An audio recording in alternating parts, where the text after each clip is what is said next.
Hi விவாஸ், இந்த வீடியோவினூடாக சூரிய கிரகணம் மற்றும் சந்திர கிரகணம் குறித்து மிக சுருக்கமாகவும் மிக தெளிவாகவும் நாம் விடயங்களை பார்க்க உள்ளோம்.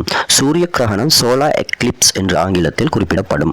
அது மாதிரிதான் சந்திர கிரகணம் லூனா எக்லிப்ஸ் என்று ஆங்கிலத்தில் குறிப்பிடப்படும். முதலில் நாம் சூரிய கிரகணம் என்றால் என்ன என்று பார்ப்போம். எமது சந்திரன் மற்றும் பூமி மற்றும் சூரியன் இவை மூன்றும் நேருக்கு நேர் வரும்போது ஒரு விண்வெளி நிகழ்வு நிகழும். அதன் போது என்ன நடக்கும் என்றால், எமது சூரியனை பூரணமாக அல்லது அதன் பகுதியை மட்டும் எமது சந்திரன் மறைக்கும். சூரியனின் ஒளியை பூமியில் விழுவதில் இருந்து எமது சந்திரன் என்ன செய்யும் என்றால் பூரணமாக மறைக்கும் அல்லது ஒரு பகுதியை மட்டும் மறைக்கும். இதுதான் சூரிய கிரகணம். அதாவது இன்னும் சிம்பிளாக சொல்ல வேண்டும் என்றால், எமது சந்திரன் பூமிக்கும் சூரியனிற்கும் இடையில் வருவதுதான் இந்த சூரிய கிரகணம் என்பது. எமது சூரியன் ஆனது மிக மிக பெரியது சந்திரனை விட. என்றாலும் எமது சூரியன் எமது பூமியிலிருந்து சந்திரன் எவ்வளவு தூரத்தில் அமைந்துள்ளதோ அது மாதிரி 400 மடங்கு மிகப்பெரிய ஒரு தூரத்தில் அமைந்துள்ளது. எனவே நாம் பூமியிலிருந்து நோக்கும் போது மிக சிறியதான சந்திரனும் மிக பெரியதான சூரியனும் ஒரே மாதிரியான சைஸ் உள்ளவையாகத்தான் எமக்கு தோற்றமளிக்கின்றன. அதனால்தான் சந்திரனால் சாத்தியமாகின்றது இந்த பெரிய சூரியனை கூட மறைக்க. உண்மையில் சந்திரன் சூரியனை விட ஒரு டொட் மாதிரி, சூரியனுடன் கம்பேர் பண்ணும்போது ஒரு டொட் மாதிரியான சைஸ் தான். ஆனால் சந்திரன் சூரியனை விட 400 மடங்கு அருகில் பூமிக்கு அமைந்துள்ளது. எனவே சந்திரனும் சூரியனும் ஒரே சைஸாக தோன்றுகின்றன. இப்பொழுது இந்த லாஜிக் உங்களுக்கு புரிந்திருக்கும் என்று நினைக்கின்றோம். எனவே மேலும் டீப்பாக பார்க்க வேண்டும் என்றால், நீங்கள் அறிவீர்கள் சூரியனை எப்பொழுதும் சுற்றி கொண்டே இருக்கின்றது எமது பூமி. ஒரு வருடத்திற்கு ஒரு முறை சூரியனை ஒரு சுற்றினை முடிக்கின்றது. அது மாதிரிதான் எமது பூமியை சுற்றி கொண்டே இருக்கின்றது எமது நிலா. இந்த நிலா ஆனது சுமார் 29 நாட்கள் அல்லது ஒரு மாதத்திற்கு ஒரு முறை ஒரு சுற்றினை பூமியை நோக்கி நிறைவு செய்கின்றது. இந்த நிகழ்வுகள் எப்பொழுதும் நடந்து கொண்டே இருக்கும். இவ்வாறு நடந்து கொண்டிருக்கும் போது சில நேரம் என்ன நடக்கும் என்றால், சந்திரன் ஆனது பூமியின் சில பகுதிகளுக்கு, அதாவது பகல் நேரமாக இருக்கும் போது அந்த பூமியின் பகுதிகளுக்கு எங்கெங்கு பகலாக இருக்கின்றதோ அங்கு சூரிய ஒளி சாதாரணமாக கிடைத்து கொண்டிருக்கும். அந்த பகுதிகளின் இடையே சந்திரன் புகுந்துவிட்டால், அதன் சுற்று, அது பூமியை சுற்றி வரும் போது அந்த பகுதிகளின் இடையே சந்திரன் புகுந்துவிட்டால் என்ன நடக்கும் என்றால், சூரியனின் ஒளியானது சந்திரனினால் மறைக்கப்படும். சில நிமிடங்களுக்கு இது இவ்வாறே இருக்கும். எனவே பூமிக்கு ஒளி வராது. ஆகவே பகல் இரவாக தோன்றும். ஆனால் அது உண்மையான இரவு அல்ல. சந்திரனில் பட்ட அந்த சூரிய ஒளி முழுதாக மறைக்கப்பட்டு முழுதாக அந்த இருளினை சந்திரன் எடுத்துக்கொண்டு பூமியின் மீது சூரியனில் தன் மீது படிந்த அந்த நிழலான ஒளியை விழ செய்யும் ஒரு நிகழ்வுதான். இதுதான் சூரிய கிரகணம்.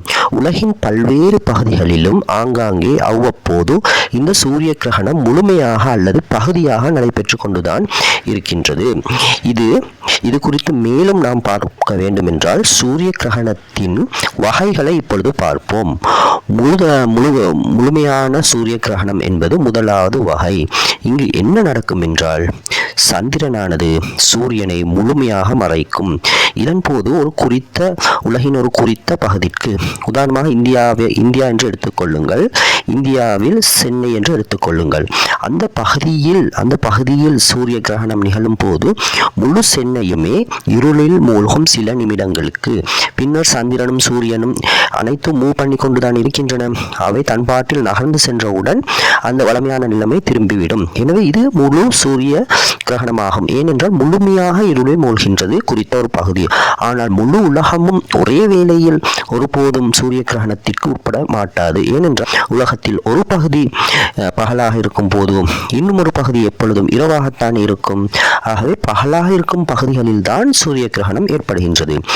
எனவே இப்பொழுது உங்களுக்கு புரிந்திருக்கும் முழு சூரிய கிரகணம் என்றால் என்ன என்று.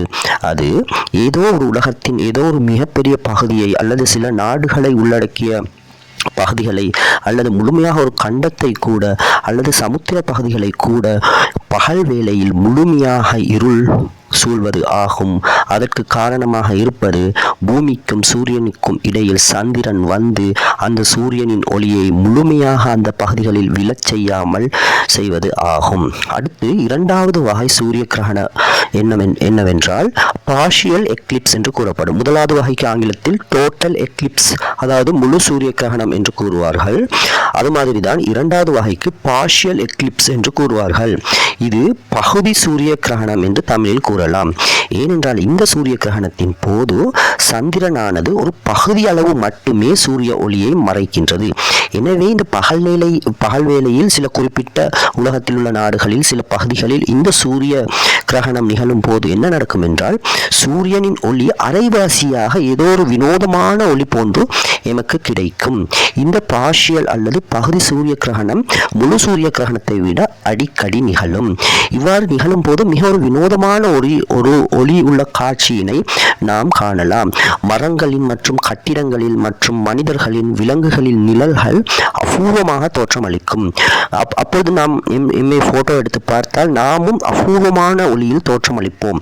ஏனென்றால் இங்கு என்ன நடைபெறுகின்றது என்றால் சந்திரன் சூரியனின் ஒளியில் அரைவாசியை மறைத்து அரைவாசியை பூமியின் மீது அந்த குறிப்பிட்ட பகுதியில் எங்கு அந்த சூரிய கிரகணம் நிகழ்கின்றதோ, உதாரணமாக சென்னையில் என்றால் அங்கு அந்த குறிப்பிட்ட பகுதியை மட்டுமே விடுகின்றது. இதனால் அந்த குறிப்பிட்ட பகுதி சூரிய ஒளியானது ஒரு வினோதமான காட்சியாக, நாம் கண்டு பழகி இருக்காத ஒரு காட்சியாக அமையும். சாதாரணமாக மேகங்களினால் அடிக்கடி சூரியன் மூடப்படுவதை கண்டிருப்பீர்கள். ஆனால் அது எமக்கு பழகி போயுள்ளது. அதனால் ஒளி குறைந்து கூடுகின்றது. அவ்வாறு அல்ல இந்த பார்ஷியல் எக்லிப்ஸ் எனப்படும் பகுதி சூரிய கிரகணத்தில் நிகழ்வது. அதனை நீங்கள் அனுபவித்திருந்தால் அல்லது ஒரு வீடியோக்களை பார்த்திருந்தால் உங்களுக்கு இதனை கண்டு கொள்ளலாம், எவ்வாறு அந்த ஒளி அந்த குறிப்பிட்ட பகுதியில் விழுகின்றது என்பது. ஆகவே மீண்டும் கூறுவதென்றால் பார்ஷியல் எக்லிப்ஸ் என்பது, பகுதி சூரிய கிரகணம் என்பது ஒரு வினோதமான முறையில் ஆஃப் ஆக ஒரு சூரியனின் ஒளி இந்த பூமியின் சில பகுதிகளில் அந்த கிரகணம் நிகழும் பகுதிகளில் விழுவது ஆகும். அடுத்தது மூன்றாவது இன்னும் வகையும் உண்டு, வட்டமான சூரிய கிரகணம், வட்ட வடிவ சூரிய கிரகணம் என்றும் இதனை தமிழில் கூறலாம். annular eclipse என்று ஆங்கிலத்தில் கூறுவார்கள். இது என்னவென்றால் சந்திரன் சூரியனை மையமாக மறைக்கும். அதாவது சூரியனை முழுமையாகவோ அல்லது ஹாஃபாகவோ பாதியாகவோ மறைக்காமல் சூரியனின் மைய பகுதியை மறைத்து சூரியனின் ஓரமான பகுதிகளின் ஒளியை அந்த சூரிய கிரகணம் எங்கு நிகழ்கின்றதோ அங்கு விழச் செய்யும். இதனால் அந்த ஒளி ஒரு வட்டமான வடிவில் அந்த சூரிய கிரகணம் நிகழும் பூமியின் மீது அந்த பகுதிகளின் மீது விழும். இதனால் இதற்குத்தான் இது ஒரு வட்டமான சூரிய கிரகணம் என்று குறிப்பிடப்படுகின்றது. இது மிகவும் கண்கொள்ளா காட்சியாகவும் மிகவும் அரிதான ஒரு நிகழ்வாகவும் தான் நிகழும். இதன் போது பல சயின்டிபிக் ஸ்டடீஸ் மேற்கொள்ளப்படும் விஞ்ஞானிகளினால். ஏனென்றால் சூரியனது கொரோனா என்ற பகுதி இந்த வட்ட வடிவமான சூரிய கிரகணத்தின் போது ஏனைய இரண்டு கிரகணங்களை விட மிகவும் சிறப்பாக ஆய்வுகளை மேற்கொள்ள விஞ்ஞானிகளுக்கு இடமளிக்கின்றது. ஆகவே இதுவரை நாம் சூரிய கிரகணம் எப்படி நிகழ்கின்றது, அதன் 3 வகைகள் என்ன என்றும் பார்த்தோம். இப்பொழுது பார்ப்போம் இந்த சூரிய கிரகணத்தினால் ஏற்படும் சுற்றுப்புற விளைவுகள் என்னவென்று.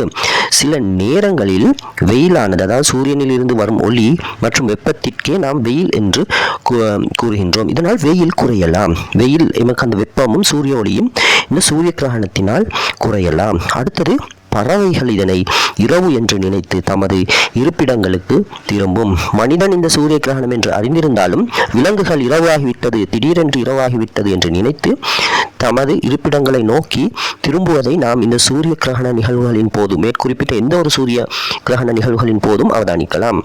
அடுத்தது பாதுகாப்பில்லாமல் நேரடியாக சூரிய கிரகணத்தை பார்ப்பது மிகவும் தீங்கு விளைவிக்கும். எனவே நாம் இந்த சூரிய கிரகணத்தை பார்க்க வேண்டும் என்றால் பாதுகாப்பான கண்ணாடியை அணிந்து கொண்டுதான் பார்க்க வேண்டும் என்பது ஒரு மேலதிக யோசனையாக இருக்கின்றது. இப்பொழுது நாம் பார்ப்போம் சந்திர கிரகணம் என்றால் என்ன என்று. இதுவரை நாம் ஆராய்ந்தது சூரிய கிரகணம் குறித்து. சந்திர கிரகணம் என்பது எமது பூமியும் சூரியனும் சந்திரனும் இவை ஏற்கனவே கூறியது மாதிரி இந்த மூன்றிற்கும் இடையில் நிகழும் ஒரு நிகழ்வுதான். ஆனால் இங்கு என்ன வித்தியாசம் ஏற்படுகின்றது என்றால் சூரிய கிரகணத்தில் சூரியனின் ஒளியை மறைப்பது சந்திரன், பூமியில் விழவிடாமல். இங்கு சந்திர கிரகணத்தில் என்ன நடைபெறும் என்றால் சந்திரனின் ஒளியை மறைப்பது பூமி. ஏற்கனவே நாம் கூறியது மாதிரி சூரியனை சுற்றி பூமி வலம் வந்து கொண்டிருக்கும் அதே வேளையில் எமது பூமியை சுற்றி சந்திரன் வலம் வந்து கொண்டே இருக்கின்றது. இதன் போது சில வேளை என்ன நடக்கும் என்றால் பூமியானது முற்றுமுழுதாக சந்திரனின் ஒளியை இந்த உலகத்தில் பூமியில் விழவிடாமல் தவிர்த்துவிடும். அதாவது உண்மையில் சந்திரனுக்கு ஒளி இல்லை, பூமியை மாதிரியே அது சூரியனிலிருந்து தான் இந்த ஒளியை பெறுகின்றது. இதுதான் பௌர்ணமி நாளில், பௌர்ணமி என்று நாம் கூறுகின்றோமே அந்த நாட்கள் தான் இந்த சந்திர கிரகணம் நிகழும் நாளாகும். மற்றும் அமாவாசை என்று நாம் கூறுவதுதான் பெரும்பாலும் சூரிய கிரகணம் நிகழும் நாளாகும். இந்த சந்திர கிரகணத்தின் போது என்ன நடக்கும் என்றால் பூமியின் நிழல் சந்திரனை மூடியிருக்கும். பூமியின் நிழலானது சந்திரனை மூடியிருக்கும். இதுதான் பௌர்ணமி நாள் என்று கூறப்படும். இந்த நாளில் உண்மையில் எமக்கு சந்திரனின் ஒளி கிடைக்காமல் போகாது. பூமியின் நிழல் சந்திரனை மூடினாலும் என் பூமியின் மீதுதானே அந்த சந்திரனின் ஒளி படர்கின்றது. அதனால் மிகவும் பிரகாசமாகத்தான் அந்த ஒளி தோன்றுமே ஒளிய சூரிய கிரகணம் மாதிரி இருளாக தோன்றாது.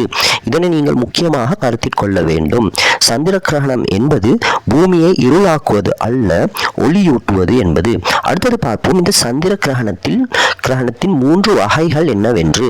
இதிலும் 3 முழு கிரகணம், பகுதி கிரகணம், அரை கதிர் கிரகணம் என்று காணப்படுகின்றது. முழு கிரகணம் டோட்டல் லூனா எக்லிப்ஸ் என்று கூறுவார்கள். இதன் போது என்ன நடக்கும் என்றால் எமது பூமியின் நிழலானது சந்திரனை முற்று முழுதாக பூமியின் நிழல் சந்திரனின் மீது விழும். இதுதான் டோட்டல் லூனா எக்லிப்ஸ் என்பது. அடுத்து பகுதியான சந்திர கிரகணம், இது அடிக்கடி நிகழலாம். இது என்னவென்றால் எமது பூமியின் நிழல் முழுமையாக சந்திரனை மறைக்காமல் அதன் ஒரு பகுதியை மட்டுமே மூடுவது, மறைப்பது.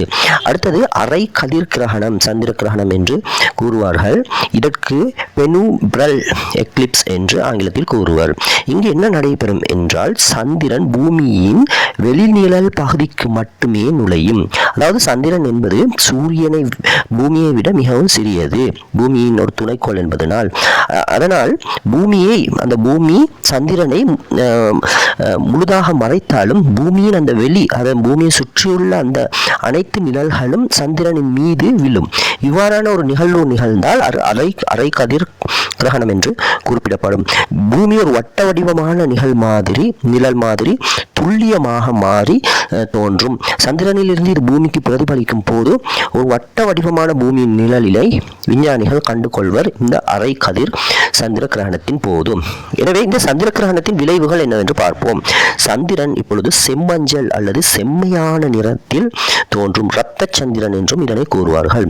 இந்த கிரகணத்தின் போது சில சமயங்களில் என்ன நடக்கும் என்றால் மனிதர்கள் இதனை சில சமூகங்களில் உள்ள மனிதர்கள் இதனை ஒரு சாபமாக கருதுவர். சில சமூகங்களில் உள்ள மனிதர்கள் இதனை ஒரு விழாவாக கொண்டாடுவர். இவ்வாறான நிகழ்வுகளும் நடக்கின்றது. எனவே சந்திர கிரகணம் என்பது சூரிய கிரகணத்தை விட அடிக்கடி நடைபெறும் ஒரு நிகழ்வு என்பதை நாம் கருத்தில் கொள்ள வேண்டும். ஆகவே இந்த வீடியோவின் ஊடாக மிக எளிமையான தமிழில் நாம் சந்திர கிரகணம், சூரிய கிரகணம் என்ற இரண்டையும், அவை எவ்வாறு ஏற்படுகின்றன, அவற்றின் விளைவுகள் என்ன போன்ற பல விவரங்களையும் நாம் ஆராய்ந்தோம். தொடர்ந்தும் இவ்வாறான வானவியல் தொடர்பான சுவாரஸ்யமான வீடியோக்களுக்காக எம்முடன் இணைந்திருங்கள்.